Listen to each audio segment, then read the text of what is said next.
As we near the year end and look back on 2020,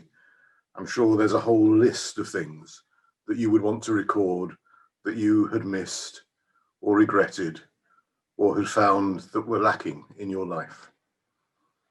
Strangely, one of those on the list for me has been the simple sentence, God is love, and those who live in love live in God, and God lives in them. It's a sentence that we use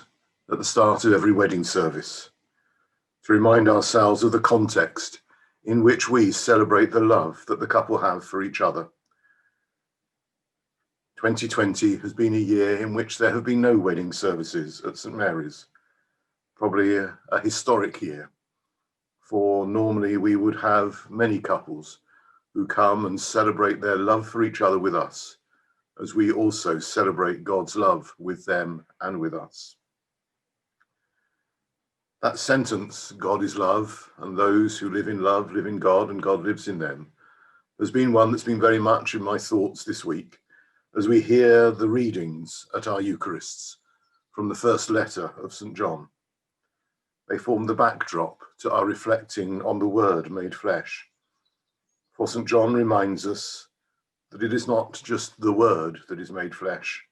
but God's love that is made flesh. God's love shown and lived out amongst us,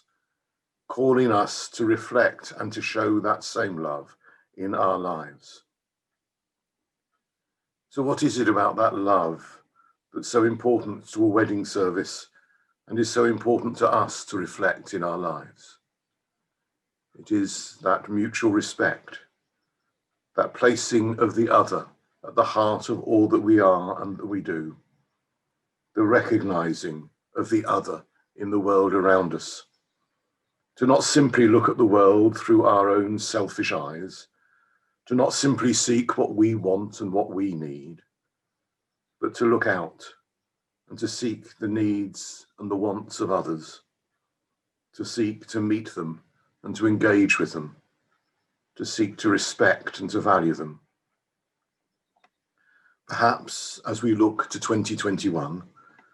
perhaps as we look to our journey out of the current situation, we can pray that we may show that love in our lives and in our thinking,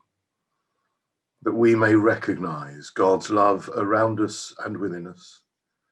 and seek to show that respect, that valuing, that acknowledging of the other